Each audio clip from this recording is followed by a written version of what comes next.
Sudbury News Talk. I want to show you something. Stand by. On the morning shift. Anything Could happen. Sudbury News Talk on the morning shift.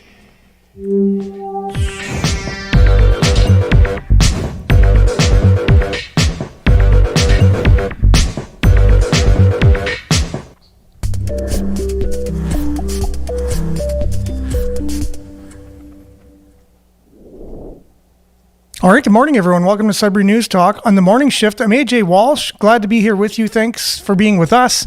We're live on CKLU 96.7 FM, also at cklu.ca. We're streaming. Click on the Radio Player Canada app. You can stream us. You can also download the Radio Player Canada app, take us with you, and listen to us anywhere, anytime on your favorite device. Coming to you live from CKLU, your campus and community radio station. Been around since 1984. Now part of the new McEwen School of Architecture in the old Telegraph building downtown on the corner of Elm and Elgin. So that's where we are at, and we're coming to you remotely through technology that makes that possible. And we're also live on facebook.com/Sudbury News, youtube.com/Sudbury News. So make sure to like, share, comment, subscribe, but mainly comment. We're looking forward to having a conversation with you this morning. Today's no different than any other day in terms of we're going to be going over all the latest news stories that have happened since yesterday, since our last show. Just to give you an idea of some of the headlines, the Renee Sweeney case is continuing. So we got a little bit of an update on that. Also, there's some public concern about the Junction East. We have a column from the Sudbury Star talking about the cost will eventually kill that project. We have some more details, like we said, in the Renee Sweeney case. There was someone who was mugged downtown, an elderly person that mugged for $800. Crazy stuff. Cape-Real is having a winter carnival coming up this weekend. There's still some, outcry about the new retirement complex in the South End, and much, much more. A little bit of an update on how people are feeling about Dominic Giroux. And so we're going to have a little bit of weather, some sports, and we have Billy here with us this morning. How's it going, Billy? Oh, it's going good, thanks. Billy, it looks like you're intensely looking up some of the stories, trying to get caught up. Yeah, I was trying to find the one I thought was pretty interesting. Yeah. Where it actually it was a bit of a questionnaire. It's like telling the public, how do you want us to deal with the sidewalks this year? Oh, yes, exactly. That one. More dough, we can do some more stuff, or leave it as it is. So. Yeah, that's a big one, actually. I'm looking forward to talking about that one. We may not end up with the city clearing our sidewalks in the winter, which would be, I don't know, kind of sacrilege if you ask me, compared to what we are used to and what we would expect from the city. But anyways, we just want to give a shout out to Monique thanks for being with us this morning. Good morning, Monique. And also Judy, good morning. Thanks for being with us. It is Thursday, March the 2nd, and buckle up. It's going to be a great show. We'll be back right after this.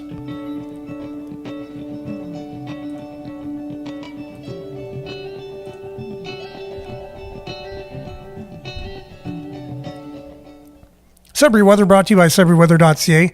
Lands on our Sudbury.news Facebook page. And that's where you can catch everything Sudbury weather. Currently feels like minus 16, but it is actually minus 7. So it feels cooler than what it is with the wind chill. Today, mainly cloudy with a 60% chance of flurries this morning. Clear in the afternoon. The high of minus 4, wind chill minus 15 in the morning, and then minus 8 in the afternoon. Tonight, clear. Wind will be up to 15 kilometers an hour, which is basically like nothing. Low of minus 14, wind chill minus 10 this evening, and minus 17 overnight. So similar to what we've experienced this last night. Friday, sunny, wind up to 15 kilometers, high of plus 1, wind chill minus 17 in the morning. So there you go. After the wind chill overnight, the low of minus 17, we're going to go to plus 1 tomorrow and sunny. I can't even imagine it. Then Saturday, there's a 60% chance of snow with a high of 0. So enjoy it while you can on Friday. Sunday is cloudy, +2 is the high. Monday, mix of sun and cloud, 0 is your high. And then Tuesday, mix of sun and cloud, -3, and then -3 as well for Wednesday, and sunny. So that's your forecast. Let's look at the satellite overhead over northern Ontario. You got the clouds just kind of moving along, and then they're going to just go towards Quebec, and then we're going to get a sunny day there tomorrow, and it's going to be a high of +1. I can't believe that. So that's your weather, brought to you by SudburyWeather.ca. We'll be back with a little bit of sports right after this.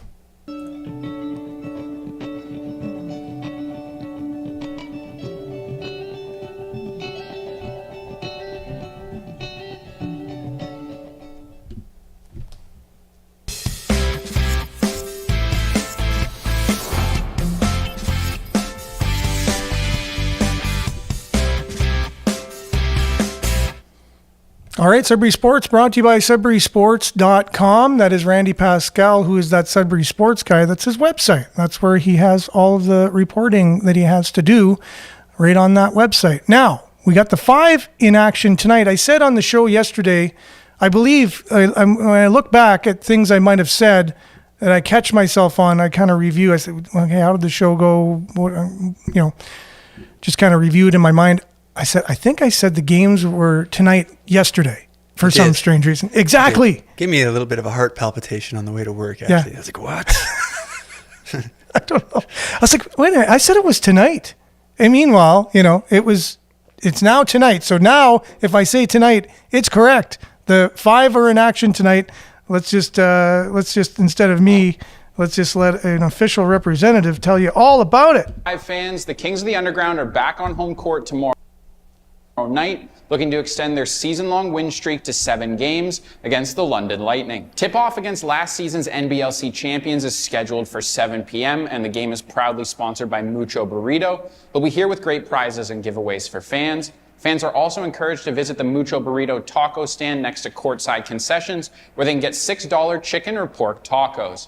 For halftime festivities, we'll also have a taco eating contest. Tomorrow's also beach night here at the Sudbury Community Arena. Fans are encouraged to wear their best beachwear for a chance to win awesome prizes. The courtside bar will also be serving special summer cocktails. Alcoholic and non-alcoholic options will be available. Tickets for the 5 showdown against the Lightning are on sale now at greatersudbury.ca/tickets. So get yours and back the boys. Okay, so he's saying tomorrow night, but that's because the video was made yesterday. So just to avoid any confusion, the 5 are playing tonight, Thursday night, 7 o'clock. You got to be there. Just don't wear a Speedo. Did you hear me say that yesterday too, Billy? Just to encourage. Now, is that was I going out on a limb there? Do you think, or was that? Do you think? Yeah, no, that's a pretty common problem. Is it really? People wearing Speedos to the Sudbury 5 games.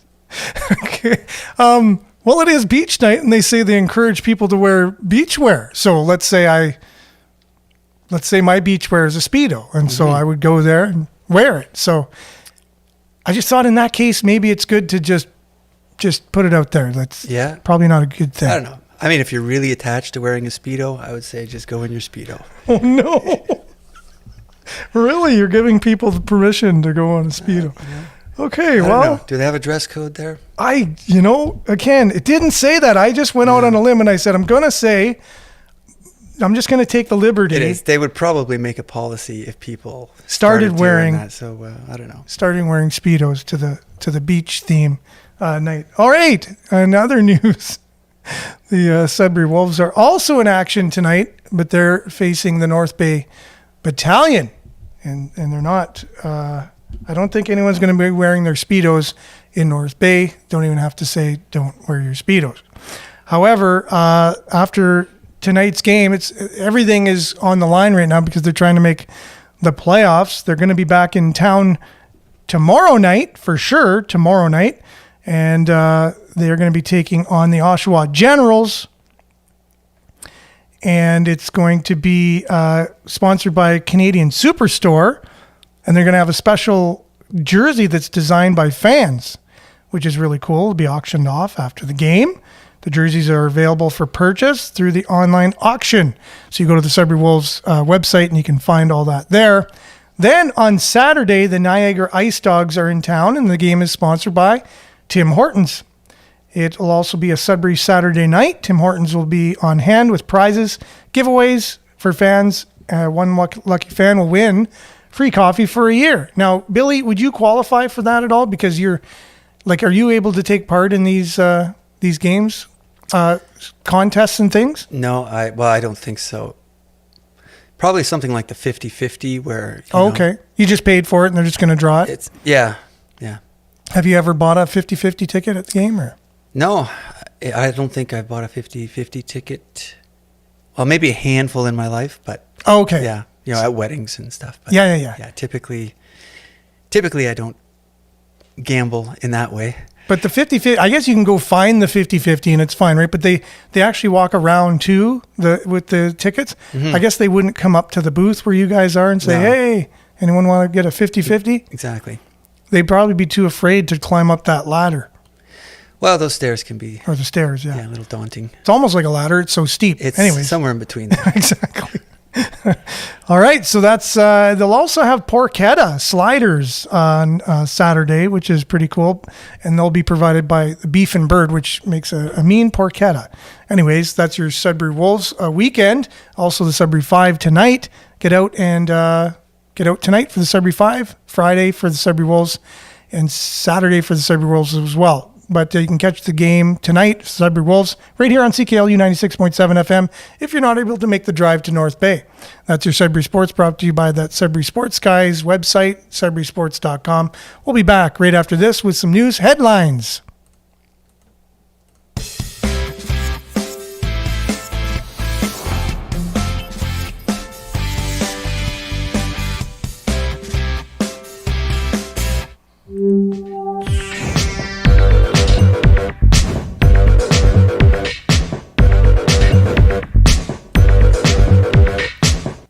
All right, now I know, Billy, you're chomping at the bit, wanting to get to the headlines. We have a few people checking into the show. David, good morning. Stay safe. Yes, for sure. Good morning, David. Hope you're having a great day. Also, Tracy. Tracy, good morning. Thanks for being with us this morning. Hope you're having a good day as well. I just want to get this all set up here. Going through the headlines. The first thing up on our headlines on our Facebook page is the column from the Sudbury Star about the cost relating to the Junction East. Okay, and I also have to make sure that I have the volume off here on my laptop. There you go. So, first story of the day, column, cost will eventually kill the Junction East project. Money better spent on repairing our crumbling infrastructure, especially roads. Could be one of the things that Sudburyans feel that their money would be put to better use over.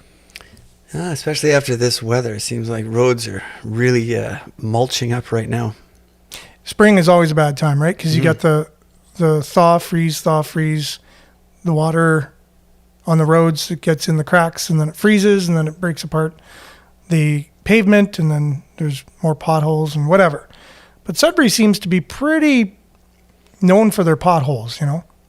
If we fix them, do we want to ruin the reputation? You know what I'm saying? Like, we already got that brand.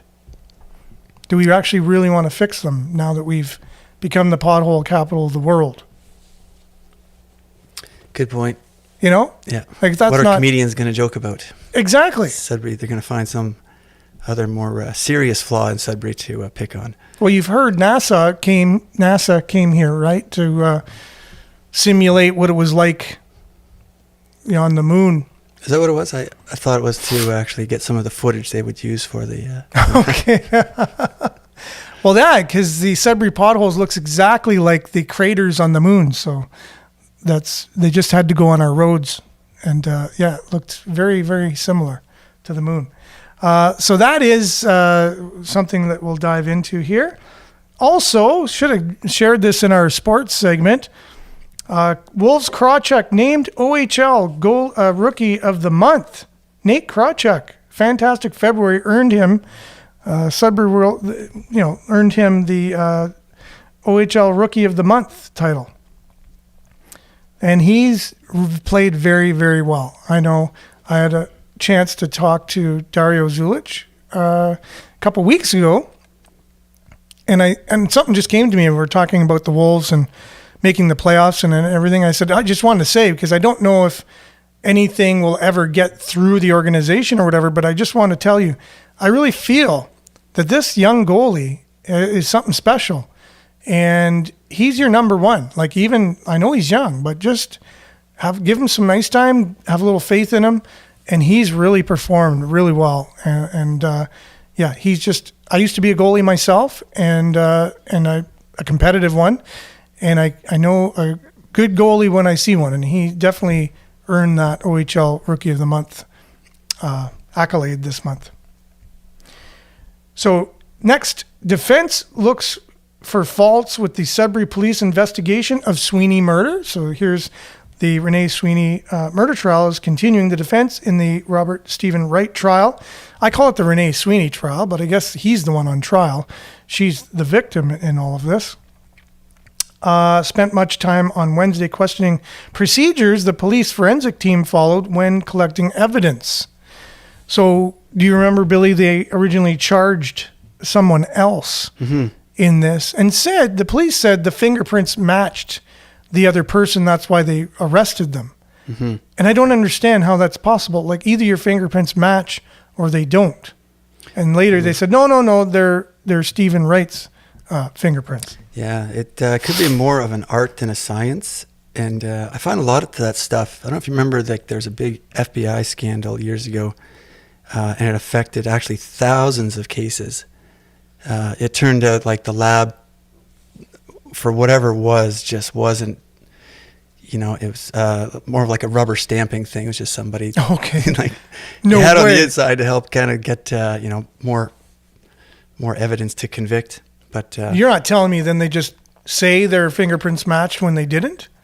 Well, I'm not saying this particular case, but I'm saying there's I mean in the FBI, in this particular... Yeah, FBI. You're kidding. And even DNA, if you kind of dig for some of the cases, like, there's even a big problem with DNA, like the way that it gets contaminated. A lot of people think DNA is 100%, absolute proof of something. But there's a lot of room for error in there. So it's definitely one of the things that has to be looked at and, consider the big picture. And again, right, if you have an organization that's got each other's back, let's say, so just first of all, I want to get Monique says she 100% agrees with us with the roads for sure.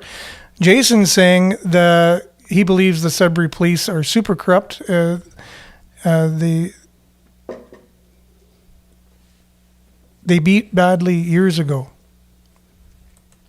Cops are violent in Sudbury and they lie. Okay. I believe you are right, because I've had my own experiences with certain police officers where that is true. I also have to say, though, as well, I've had experience with other police officers that wasn't the case.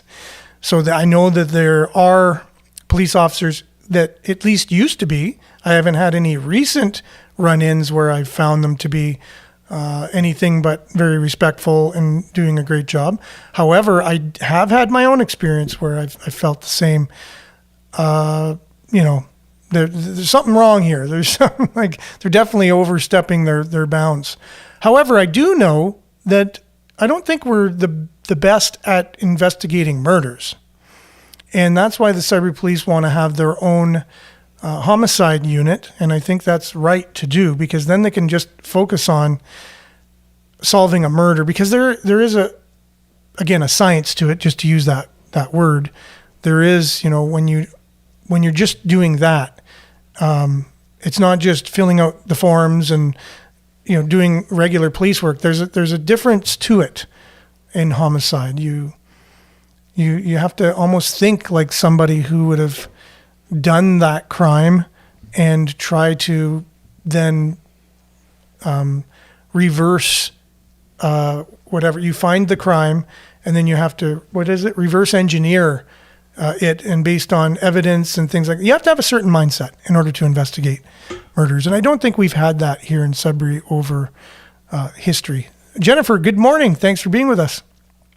But I definitely agree with you, Jason. There's been a lot of my own experience where I've felt the same way. I almost wanted to say a statement where it's all bad, everyone's corrupt, there's no good in the police. but since then, there are factions of that, which you said. But all in all, I think it's what did Stevie Wonder say? There's good and bad in everyone. Sure. And Paul McCartney. And everyone's had different experiences. I've had pretty great experiences. So. Oh, that's what I mean. I've had both. I've had pretty much the whole spectrum. Pretty terrible to pretty darn awesome too at the same time. Okay, so here you go. And you got also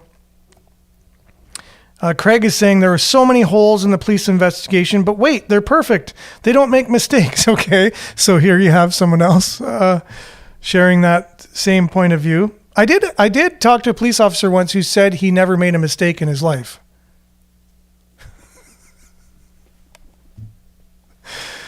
Because one time I had my plates in the windshield. I didn't actually put them on the car yet. And the weather was like, those winter days when it's minus 40 for a week and it's icy and whatever. And I tried to get my old plates off. And I just couldn't. So I bought this car and it had the former plates on it. And I had the plates. I got them from Ministry of Transportation. I had them in my windshield but I tried taking my plate. Anyways, this police officer pulls me over and he says, that's against the law. You can't drive around with your plates in the windshield. I said, I know, but the weather and everything, here's my screwdriver. You try taking it off. I tried already. It's really something stuck. Anyways, and he couldn't get it off, but he still gave me a ticket. And I said, what? Really? Like, you've never had something like this before where, no, you've never broken even jaywalked or nothing in your whole life. You've never broken a law, even just not even realizing it. Nope. So, whoa. Okay. All right. We're not dealing with a human being here. So anyways, that was just one. I've had a lot of experience because I used to own a delivery service, a rush delivery service. So at least the traffic end of things, I was constantly dealing with police for different things at stop signs, coming, all kinds of things because I was always on the road from morning till night and in a hurry. So you can just imagine, and that went on for at least 8 years, 5 to 8 years. But yeah, I don't think they were the greatest at investigating murders, and especially something like this. So more details on the first suspect in Sweeney case. Wednesday's testimony centered around the first person charged with the crime, John Federley, no relation to the governor of Pennsylvania. That's not even the same spelling, though, no. Well, it's the same pronunciation. No, isn't it Fetterman? Okay, you're right. Yeah. A couple different letters there. Yeah, well, maybe they changed their name somewhere in their genealogy. Anyways, okay. Federley's arrest was on February 10th, 1998, but later he was released. We'll have more on that as time. But they do, then again, now that you said the DNA evidence, they have DNA evidence of Stephen Wright, his fingerprints, and they said his DNA was under Renee Sweeney's fingernails. But have you ever watched that? No, I think we had this conversation before. Netflix has a really great series called Making a Murderer. And it's where you go back and forth. You go, oh, he's definitely guilty. Definitely guilty. The guy, like all the evidence is against him. And then, oh no, he's definitely innocent. They show other things. He's innocent. What? And it goes back and forth like a yo-yo. But police and this was in Minnesota or Wisconsin. It was in the northern Midwest. Anyways, the police were found to have been tampering with, like planting his DNA in different places. This was a very corrupt police force. And the documentary doesn't come out and say it. It just lets you realize it by giving you the facts. And it's really an unbiased documentary about and he's still in jail today. Spoiler alert. But anyways, if anyone wants to see that, it shows what can be done with evidence in different trials. And we would hope that that's not going on here. definitely. We have no idea of knowing it. I don't have an insider. I don't know anyone firsthand. But you do have to be open to these types of things because it has happened, can happen, and probably will happen in the future. Unfortunately, not a perfect world. Another thing that illustrated, and my friend was watching it with his dad, and they both were like jaw dropping, at what was going on, and then kind of like as it went along, they realized they're on different positions. The dad saw is like, oh my God, this guy's totally innocent, and like all this stuff is proving that, and the son's thinking, well, he's totally guilty, or whatever, Yeah, opposite. But basically. It's kind of like that, adage, if you have like a yellow Volkswagen, you see them everywhere. Oh, for sure. That kind of thing. So if you see someone as guilty, you're finding all this evidence that it kind of illuminates, that position. What you've already come to the conclusion of. So basically, I think the mindset of people coming into it, if they've got an idea that somebody is guilty and they just need to collect the evidence to prove it. Exactly. Yeah, no, it's true. And that's funny. See, that's why that shows you that documentary. Like I said, it's pretty unbiased. So you have two people watching it, and because the documentary doesn't give you the outcome, it lets you come up with it yourself, and that's why you can have two people on two different sides watching it. Sudbury police investigating daytime robbery in Sudbury's downtown. Daytime robbery. I think I said originally this was an elderly woman, but Sudbury police are investigating after an 89-year-old man was robbed of $800 cash last Friday in the city's downtown core. That's pretty pathetic, actually, to tell you the truth. Someone's going around robbing an 89-year-old man. Tracy's saying the city needs an audit. Perhaps the police as well should be reviewed. I'm all for stuff like that all the time. Like, if you allow corruption to start creeping in at any point in any time, it's only going to get more. It's only going to fester. It's like mold. If you allow a little bit of mold, you look back a little while later, there's going to be more of it.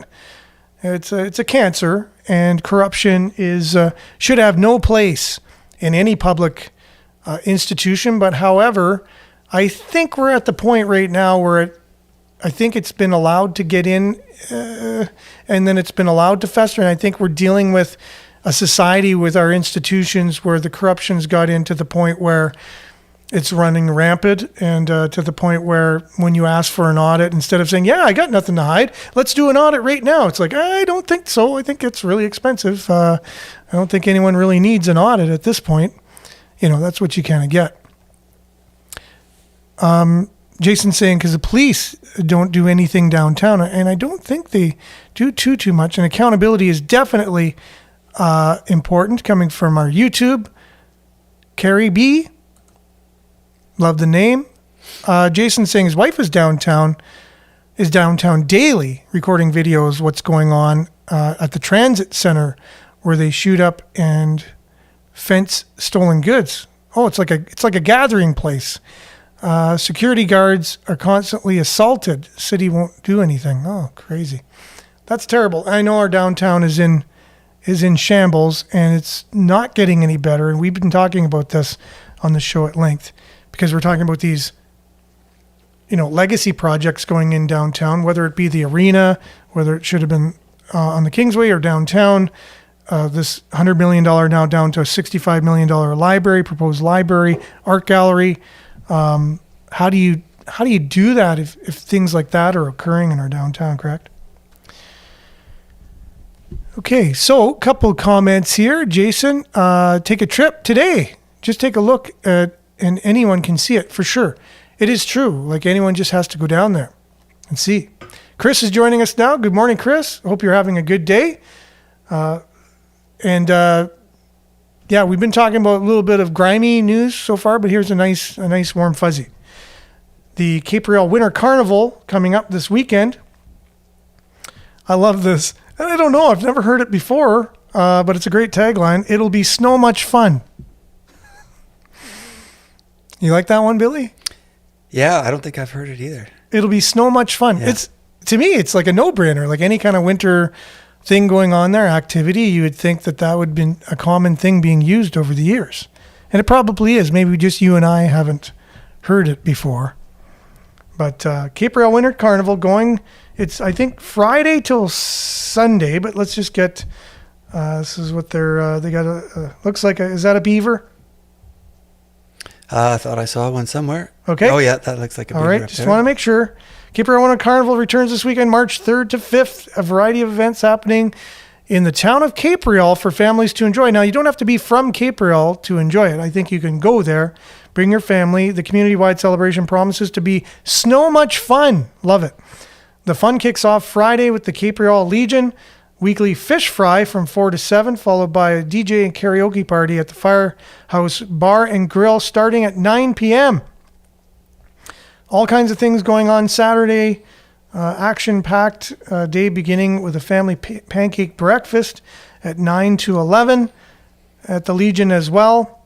And then all kinds of stuff going on. Just click on the story on our Facebook news feed. Like, you go to our page, that's where all the stories we share are. We share them from all of the news sources in Sudbury, CTV Northern Ontario, Sudbury.com, Sudbury Star, and CBC Sudbury.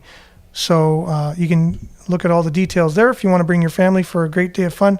Sounds like it will be so much fun. Okay, neighbors opposed new retirement complex on Algonquin Road. The Rockwood and Algonquin retirement home is proposed to include 150 units, and second public hearing will be hosted before City Council makes its final decision on whether to approve the rezoning permit, its height, and increased residential density. Because it looks like it's about 5 stories. 1, 2, 3, 4, 5 or 6 stories high. I think they want to add the 6th, which is the issue. Okay. So I think it got approved for its 5. For 5, right? And then they decided to make it a bit taller. Okay. Which is going to make longer, darker shadows on the rest of the neighborhood. Really, though? Is that really going to be a difference? 1 floor? Honestly? It would. If you were in that shadow, you'd be singing a different tune, I'm sure. Maybe if I was a gardener, and I had my backyard garden going, and that would be affecting my crops that year, my yield. Jennifer, it's really sad. Can't believe it. I'm thinking that's still the downtown thing we were talking about, obviously, our downtown situation, and it is sad. Caribbean is saying there's also a craft show at the Curling Club in Cape Rail Saturday, 10 to 4, right on. That's awesome. And good morning, Denise. Thanks for being with us. Talking about the new residential seniors complex that's going to be going up in the south, and it's going to have 150 beds or units, which is very much needed at this point. There's no doubt about it. So hopefully cooler heads will prevail, and whatever's meant to be will happen. That's coming before council, so they're going to make up their minds whether to rezone it for the additional floor. Mm-hmm. That's incredible that it's a thing. But anyways, it is. As Giroux leaves town, Laurentian unions still call for inquiry. As former LU president and current HSN CEO Dominic Giroux announces his departure from Sudbury, call continues for public inquiry to look into the actions of Laurentian's past leaders. Okay, so, Billy. Who makes that call? Exactly. Who makes a call for a public inquiry? What does that fall under? So you have Ontario, which is to do with education and things like that. Can they call for a public inquiry? Can the city, since it has something to do with, a very, our institution, our highest education institution in the city, all the funders, like, they should be calling for this too. All the people that were affected with not getting paid through the bankruptcy, you'd think they'd be calling for something. But okay, Billy, question for you. Yeah. Do you think Dominic Giroux will be held accountable at some point for his actions as president of Laurentian University and vice chancellor of Laurentian University? I'm going to say, I don't know, maybe a 40% chance in my mind. I need a yes or no. Yes or no. Will he ever be held accountable? Well, mathematically, I guess that's a no. Right. That's true. You get 40 points. So you get extra points for that one. He will never be held accountable, is our prediction on Sudbury News Talk right here in Sudbury. And I would be very, very pleasantly surprised if it was anything different, because then that would be the right thing. So, all right. City of Greater Sudbury proposing several potential changes to winter sidewalk maintenance and is seeking the public's feedback on options. This is getting close to direct democracy here. Perfect. You know, we got 5 options. Okay. I foresee a day in the future where we have like our little, local government account or app or something like that. And, select 1 to 5. Okay. Begin plowing, at 5 centimeters instead of 8. And I like how they break it down. It's going to be $14 per year increase on the average residential property tax if you select option 1. Love it. If you select option 2, you will get, so priority sidewalk winter maintenance on non-residential main routes. So cost of $140,000. So $2 a year increase on the average residential property tax. So in each area, It's kind of all going up, yeah. So each area decides what type of sidewalk maintenance they want based on what the cost will be. There you go, yeah. Interesting. Wow. That's the way, you think of it. If you thought of all the services, the ones that you can do that with, kind of thing. Do we want potholes on our roads? Click A if you love the current condition of your road. Click B if you want, the very poor, compromised pavement that we usually get in Sudbury, where they pave it and then 2 years later they got to pave it again. Pick B for that one, and then it'll cost you $14 extra a year on your taxes. Do you want a real road put in that will last the regular, 15 to 20 years or 30 years without any potholes? Then your taxes will go up $30 a year. Isn't that great? Mm-hmm. So if you're driving on a road with potholes, you're like, oh, okay, all these guys voted and they didn't want to pay for good roads. So, okay, that makes sense. So that means you as a citizen have to get out and educate your neighbors as to why it's probably better to spend, get the thicker, higher quality roads. And then you have a community barbecue every 6 months to discuss those matters, or at least, have presentations and things to inform your neighborhood. Hey, we're back to the way it used to be, kind of thing in a way. And the neighbors know each other, and, potluck dinners and stuff like that. And yeah, you have real good micro communities. It'll be good for the 15-minute cities when we get that. Okay, so Caribbean says, that's ridiculous. People should be able to move freely within the city. Also, it could lead to injuries, and the city is accountable. Yeah, so the snow removal itself. So let's say someone in some neighborhood says, yeah, we want the cheap one where you don't even really maintain them. And then someone's coming, like a PSW or something, to one of these houses, and then they fall on the sidewalk and whatever, right? I don't think this indicates that you can have separate places in different sections. This is kind of like all or one for the city. Oh, you're kidding. That's the whole thing. This is the whole thing. Oh, yeah. I like the neighborhood idea. I thought you were better. talking about in the future, neighborhoods might have like a little bit of thing. But yeah, I think perfect. In this particular case, where we're at, the whole city would have to decide. Yeah, because this is like universal health care. Look at what kind of health care we're getting now with the so-called universal health care. If you've ever been to the emergency room lately, I have. That's your universal health care. That's all I got to say. I don't even want to give an opinion on that. You just go and you see what you're getting. Are you happy with what your 13% tax on everything you buy and 30% off everything you make while you work is going towards? If you're happy with it, that's good. Or you can kind of piecemeal, what kind of medical system do we want? And just kind of pick which one you want, pay as you go, pay for the better ones. And then you have the universal one. You do have a universal one if you don't have, if you haven't picked another one. But then that's the whole equity thing. Everyone's, deserves the exact same equal outcome of everything. I think our medical system is a really good example of how it doesn't work. Oh, I gave my opinion. Sorry. If you go, just go. Break your leg or something and see how it goes. And then come back to us. How come we get to vote on sidewalk but not the useless library? That's a good point. That's Judy. Yeah, that's true. You know what this reminds me of?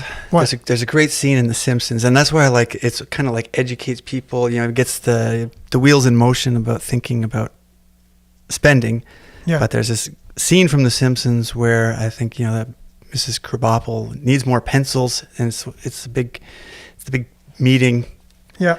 Townspeople, and she's like, "We need more pencils for the children," and they all sort of cheer, "Yeah!" And then the mayor's like, "Well, we're gonna have to raise taxes," and like, "No!" And then and she keeps pencils, "Yeah, Taxes, but no. yeah." So somewhere it's gotta, you gotta break down and do make Yeah. You know what decisions on the minutia. I'd love to see, a website again, like I've talked about before, where it shows you all the tax money coming into the country, all the tax money coming in, like how much money every day they get. Because I was at the store the other day and I'm buying something. I'm like, wait a minute. Every time I buy cottage cheese or whatever it is, and I know food's a little different, so I know someone will catch me on that and say, there's no sales tax on certain foods. Okay, so anytime I get anything other than that, it's got 13% tax on it. And like, what did anyone do to collect that 13% tax? I don't know. They just automatically get it in the store, and then they have to submit it, and they just get 13% all the time on anything we do. You go out and you buy something, they get 13% on it all the time. You buy a car, they make 13% on it.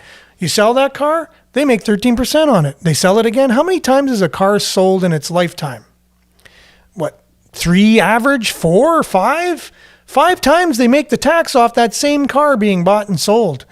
Where's the money going to? How much is being collected? That's the first thing we need to know. How much money's coming in. Then we need to know where all the money's going. And it needs to be just all transparent.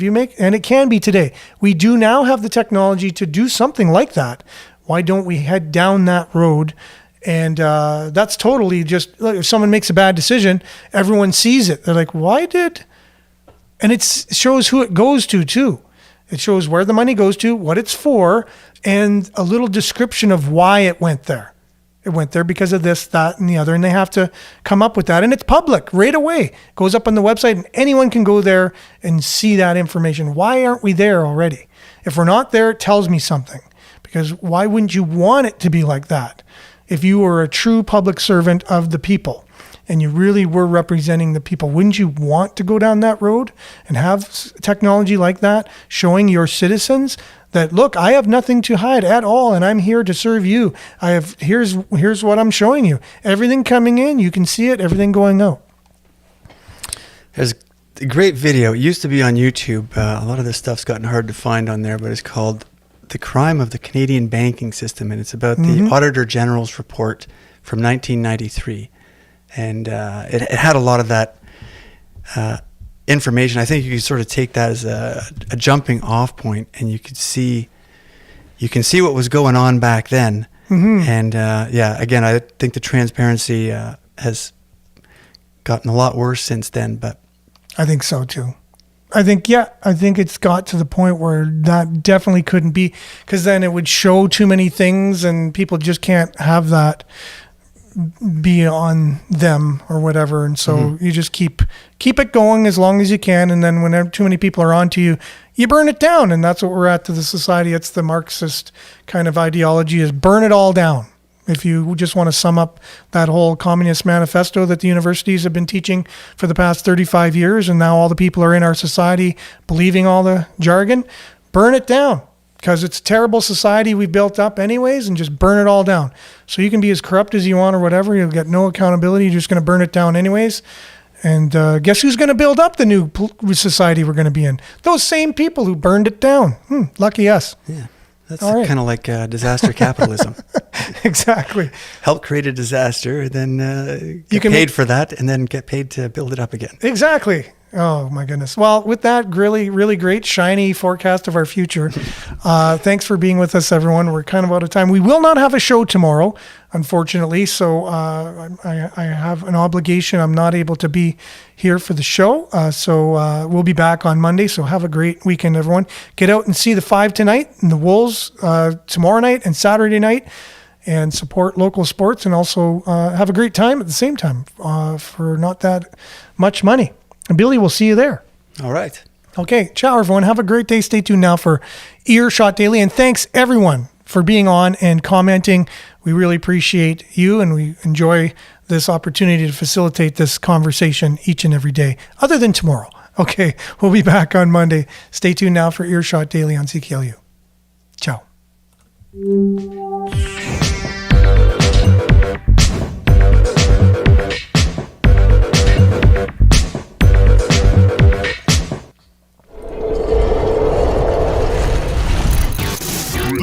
This is Sudbury News Talk on the morning shift.